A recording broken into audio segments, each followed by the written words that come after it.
রাতের মধ্যভাগে বাইরে ভয়ঙ্কর ঝড় বৃষ্টি হচ্ছে। ঘরের জানালার কাঁচ কাঁপছে, মাঝে মাঝে বিদ্যুতের ঝলকানি। মিলি একা তার রুমে শুয়ে আছে।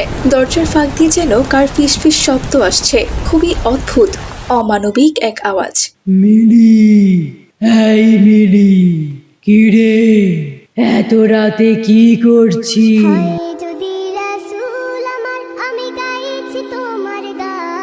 হায় আল্লাহ, এটা কার আওয়াজ? মনে হচ্ছে কেউ আমার নাম ধরে ডাকছে। আম্মু, আম্মু, আমি ভয় পাচ্ছি। তুমি কোথায়? আমাকে বাঁচাও, বাঁচাও আম্মু।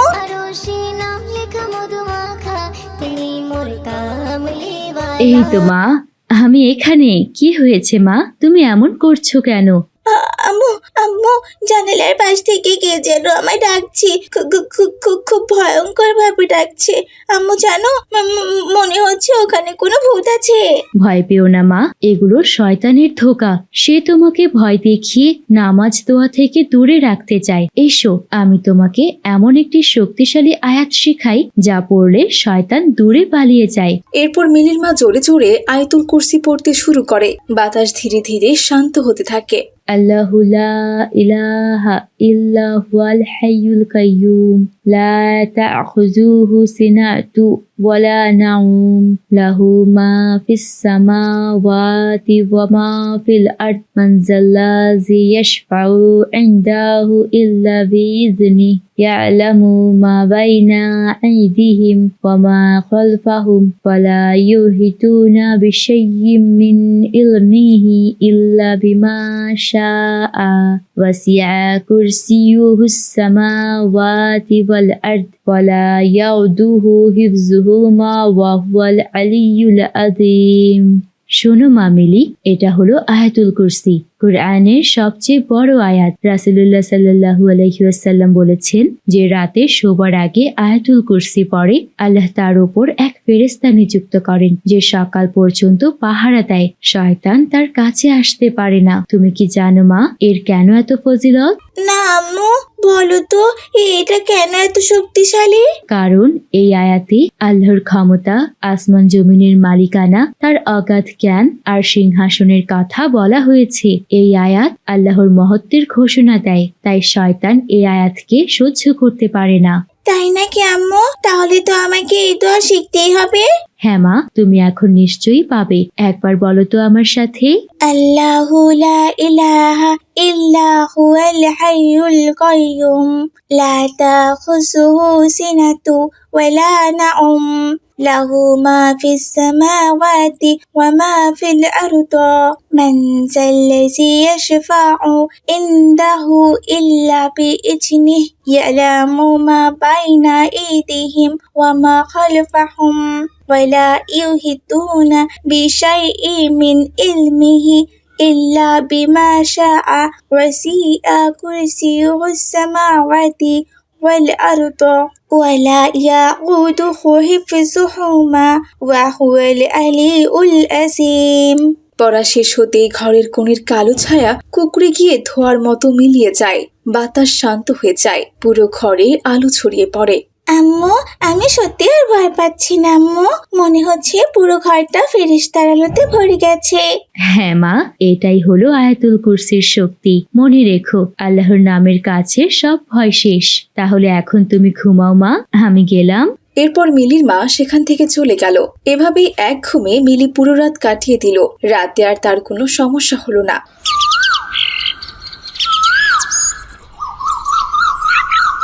সকালে মিলি স্কুলের জন্য রেডি হচ্ছে। এমন সময় তার মা এসে জিজ্ঞেস করলো, আলহামদুলিল্লাহ, কাল রাতে কেমন ঘুম হলো মা? আম্মু, এবারে শান্তিতে ঘুমিয়েছি। কোনো দুঃস্বপ্ন, কোনো ভয় কিছুই ছিল না জানো। আয়াতুল কুরসি পড়ে আল্লাহ যেন আমাকে পাহারা দিয়েছেন। দেখলে মা, আল্লাহর কালামের মধ্যে কত শান্তি, কত বরকত। সব সময় মনে রাখবে কিন্তু আয়াতুল কুরসির কথা। এরপর মিলি স্কুলে চলে যায়। মিলি ব্যাগ কাঁধে নিয়ে হাসি মুখে হাঁটছে।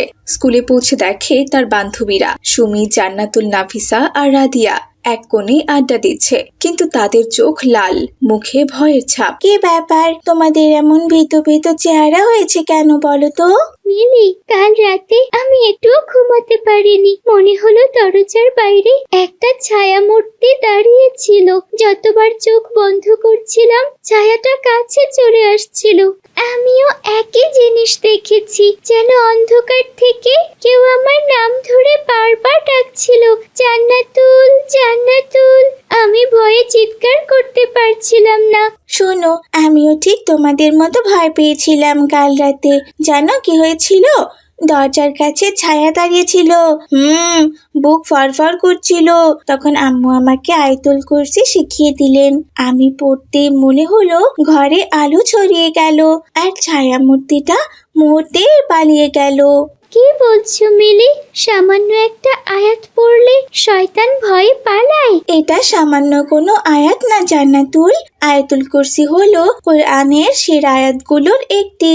এর মধ্যে আল্লাহর শক্তি আর কুদরত লুকিয়ে আছে। নবীজি সাল্লাল্লাহু আলাইহি ওয়াসাল্লাম বলেছেন, যে রাতে শোয়ার আগে আয়াতুল কুরসি পড়ে তার পাহারাদার ফেরেশতা থাকবে, শয়তান তার কাছে আসতে পারবে না। তাহলে আমরা যদি প্রতিদিন পড়ি আমাদেরও আর ভয় করবে না?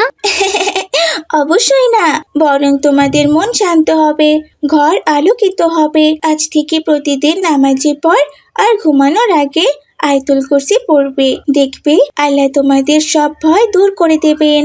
সব বান্ধবী একে অপরের দিকে তাকিয়ে থাকে আর মাথা নাড়ায়। তাদের মুখে ভয়ের ছাপ মিলিয়ে গিয়ে ভরসার আলো ফুটে ওঠে। মিলি, তুমি কি আমাদের আয়াতুল কুরসি শেখাবে?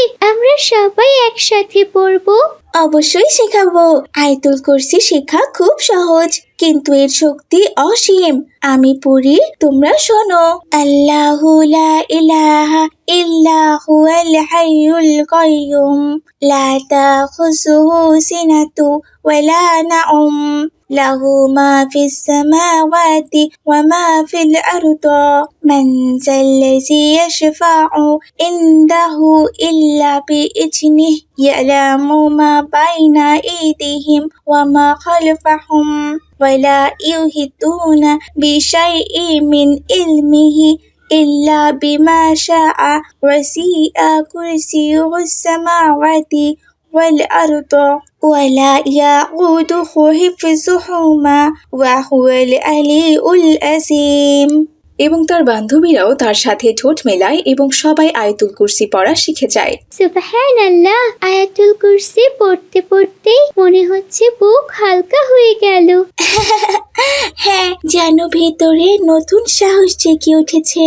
এটাই আয়াতুল কুরসির বরকত। শয়তান আমাদের ভয় দেখায়, কুমন্ত্রণা দেয়, কিন্তু আল্লাহর কালামের কাছে তার কোনো শক্তি নেই। মনের ঘরেতে রেখেছি জারি দু জাহানের বাদশা নবী। এই সময় ক্লাসে হুজুর চলে আসে। সব মেয়েরা একসাথে হুজুরকে সালাম দেয়। মাশাআল্লাহ, তোমাদের মুখে আল্লাহর কালাম শুনে খুব ভালো লাগছে। তোমরা কি জানো আয়াতুল কুরসি পড়লে কি কি ফজিলত পাওয়া যায়? হুজুর, আমরা তো জানতাম শুধু শয়তান পালায়, এর আর আবার ফজিলতও আছে? হ্যাঁ বাচ্চারা, আয়াতুল কুরসি হলো কুরআনের সবচেয়ে বড় আয়াত।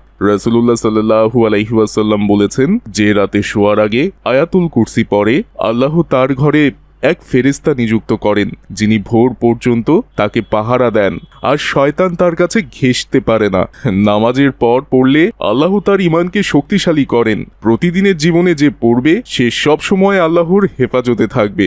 তাহলে আমরা যদি প্রতিদিন পড়ি আল্লাহ তাআলা সবসময় আমাদের রক্ষা করবেন। জি হ্যাঁ, আয়াতুল কুরসি শুধু ভয় দূর করার জন্য নয়, এটা হলো শান্তি, সাহস, আল্লাহর রহমত লাভের চাবি। তোমরা এটা কখনো ছেড়ো না। তাহলে আজ থেকে আমরা সবাই মিলে প্রতিদিন পড়বো, ইনশাআল্লাহ। আমাদের কারো কোনো ভয় থাকবে না, ইনশাআল্লাহ। প্রিয় ছোট্ট বন্ধুরা, আজকের গল্প থেকে আমরা কি শিখলাম জানো? শয়তান সবসময় মানুষকে ভয় দেখাতে, কুমন্ত্রণা দিতে আর আল্লাহর ইবাদত থেকে দূরে রাখতে চায়। কিন্তু আমরা যদি আল্লাহর কালামের সাথে জুড়ে থাকি, বিশেষ করে আয়াতুল কুরসি প্রতিদিন পড়ি, তাহলে আল্লাহ আমাদের পাহারা দেন, ফেরেশতা আমাদের রক্ষা করেন, আর শয়তান আমাদের কোনো ক্ষতি করতে পারে না। ছোট্ট বন্ধুরা, তোমরা কি প্রতিদিন আয়াতুল কুরসি পড়ো? নিচে কমেন্ট করে জানিয়ে দাও। আর যারা এখনো মুখস্থ করনি, আজ থেকে মুখস্থ করার চেষ্টা করো। ইনশাআল্লাহ আল্লাহ তাআলা তোমাদেরও রক্ষা করবেন।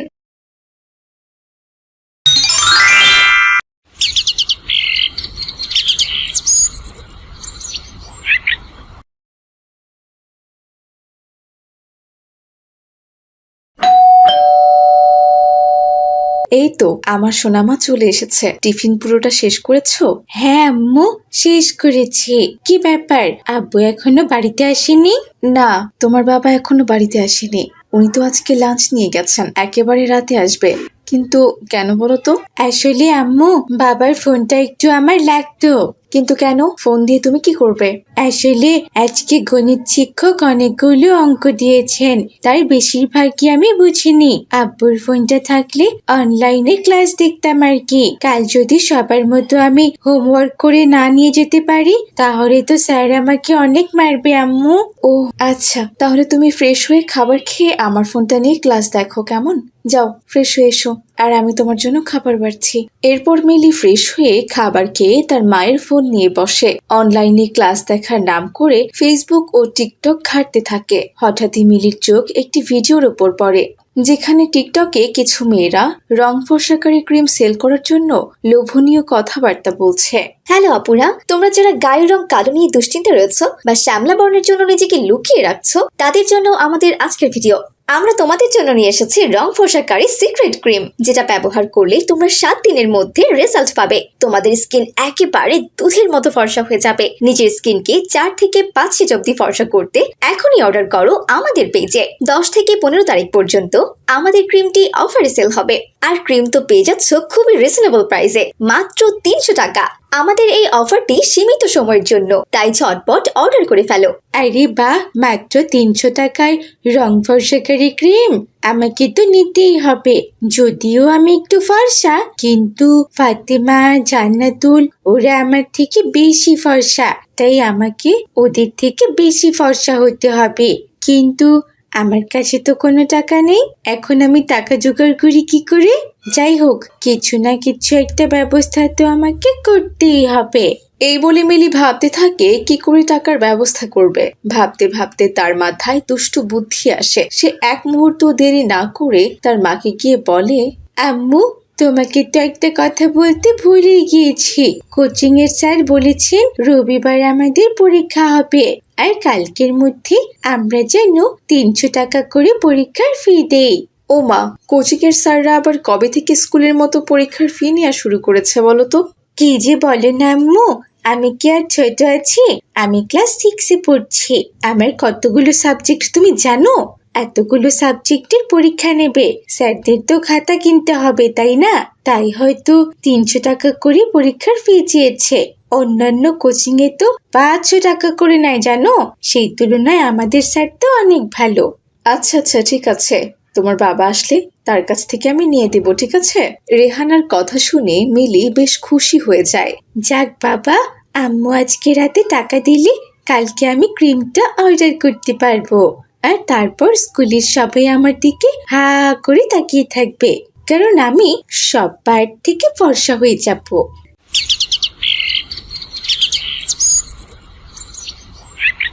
রাতে মিলিকে তার মা টাকা দিয়ে দেয়।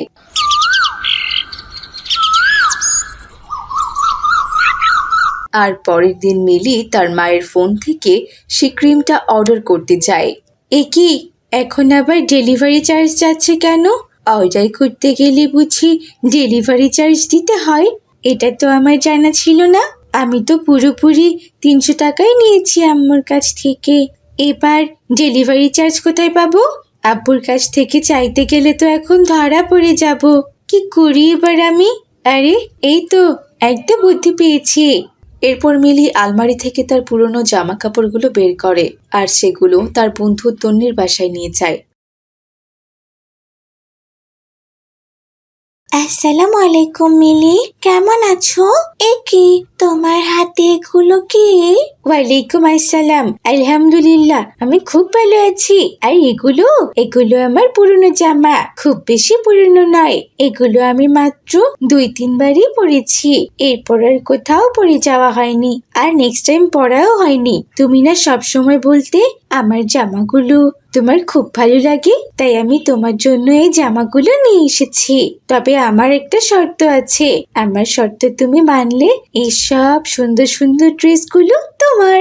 ও মা, তাই? মিলি, কি শর্ত বলো? আমার এই মুহূর্তে 150 টাকার খুব প্রয়োজন, বুঝেছো? তুমি যদি আমাকে কোনোভাবে 150 টাকা দিতে পারো তাহলে আমি তোমাকে এই সব জামাগুলো দিয়ে দেবো। আমরা তো গরিব মানুষ, এতগুলো টাকা কোথায় পাবো? তবুও তুমি যখন এতগুলো জামা দিচ্ছ তখন আমি নিয়ে নিয়েছি। বাজারে তো একটা জামা কিনতে গেলে অনেক টাকা লাগে, আর তোমার জামাগুলো আমার খুব পছন্দের ছিল মিলি। যাই হোক, তুমি জামাগুলো রেখে যাও, আমি কালকে আব্বুর থেকে টাকা নিয়ে রাখবো। তুমি এসে জামার টাকা নিয়ে যেও, কেমন? তন্নির কথা শুনে মিলি কিছুটা স্বস্তি পেল।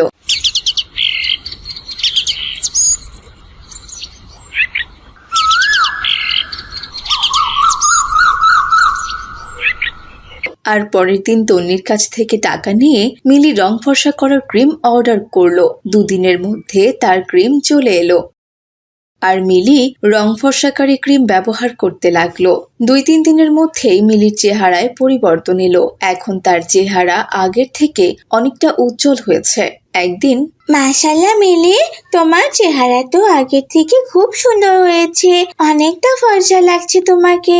তা তো লাগবেই, ও তো মেকআপ করে এসেছে, এজন্যই ওকে এত বেশি ফর্সা লাগছে। এই তুই চুপ করতে সাইম, তোকে কিন্তু কষে একটা চড় মারবো আমি, এই বলে দিলাম। যেটা জানিস না সেটা নিয়ে একদম কথা বলিস না। আমি কখনোই মেকআপ করে স্কুলে আসি না, বুঝেছিস? আমি হচ্ছি ন্যাচারাল বিউটি, বুঝলি? ও মা, তাই নাকি? তুই যদি ন্যাচারাল বিউটি হোস তাহলে তোর হাত পা কালো আর মুখটা এত সাদা কেন বলতো? চিকচিক করে বলে কোথাও নেই কাদা, হাত পা কালো মুখ তার সাদা। সাইম কিন্তু মিথ্যা বলছে না মিলি, আসলেই তোকে অনেক ফর্সা লাগছে।